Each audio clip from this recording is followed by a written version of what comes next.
Bismillahirrahmanirrahim. Assalamualaikum warahmatullahi wabarakatuh. Salam sejahtera bagi kita semuanya. Om Swastiastu, Namo Buddhaya, salam kebajikan. Yang saya hormati para menteri, para pimpinan lembaga negara yang hadir, yang saya hormati Ketua dan anggota Komisi Nasional Hak Asasi Manusia Republik Indonesia, pegiat dan pejuang HAM, para gubernur, bupati, dan wali kota, hadirin yang saya muliakan. Kita mempunyai komitmen yang sama bahwa penghormatan, perlindungan, dan pemenuhan HAM menjadi pilar penting bagi Indonesia untuk menjadi bangsa yang lebih beradab, lebih tangguh, dan lebih maju. Pemerintah tidak pernah berhenti untuk menuntaskan masalah HAM masa lalu secara bijak dan bermartabat. Kita harus bekerja sama menyelesaikannya dan mencurahkan energi kita untuk kemajuan bangsa.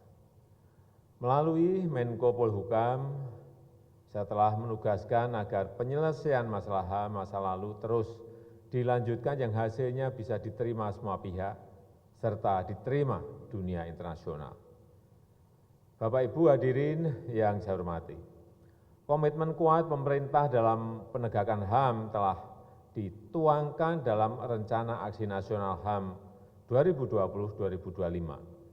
Hak sipil, hak politik, serta hak ekonomi dan sosial, serta budaya harus dilindungi secara berimbang dan tidak ada satupun yang terabaikan. Saat ini kita sedang menghadapi krisis yang berat akibat pandemi COVID-19 yang mengakibatkan krisis kesehatan dan krisis perekonomian. Kita terus bekerja keras untuk menghambat penyebaran virus, mengobati yang sakit, mencegah kematian, serta memberikan bantuan ekonomi bagi masyarakat tidak mampu dan UMKM. Kita harus menjaga agar pandemi tidak memperburuk pemenuhan hak asasi masyarakat. Selain itu, kita masih menghadapi beberapa masalah yang harus kita selesaikan. Saya mendengar masih ada masalah kebebasan beribadah di beberapa tempat. Untuk itu saya minta agar aparat pemerintah pusat, daerah secara aktif dan responsif untuk menyelesaikan masalah ini secara damai dan bijak. Pembangunan infrastruktur juga harus kita dedikasikan sebagai prasarana untuk pemenuhan HAM dengan menjamin keterjangkauan hak mobilitas, hak kesehatan, hak pangan, dan hak kebutuhan dasar yang merata termasuk bahan bakar satu harga.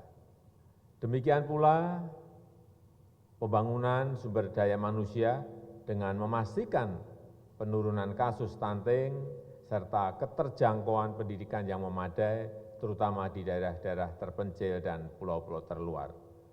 Saya juga memberikan perhatian khusus kepada saudara-saudara kita, penyandang disabilitas. Kita telah membentuk Komisi Nasional Disabilitas dan berorientasi pada pendekatan hak asasi manusia. Saya juga menyambut baik Festival Tahunan Kota Ramah HAM atas kerjasama pemerintah, Komnas HAM, dan masyarakat pemerhati HAM. Festival ini merupakan komitmen bersama dalam mengarusutamakan prinsip HAM di daerah. Bapak Ibu hadirin yang saya hormati, saya menyampaikan terima kasih kepada Komnas HAM dan para pegiat HAM yang terus aktif meningkatkan kesadaran HAM. Mari kita semuanya berperan aktif untuk menghormati hak pihak lain dan menjadi penanggung jawab atas terpenuhinya hak pihak lain. Dengan meningkatkan penghormatan, perlindungan, dan pemenuhan HAM, maka kita menjadi bangsa yang lebih beradab, tangguh, dan maju. Terima kasih, saya tutup. Wassalamualaikum warahmatullahi wabarakatuh. Om Santi Santi Santi Om, Namo Buddhaya.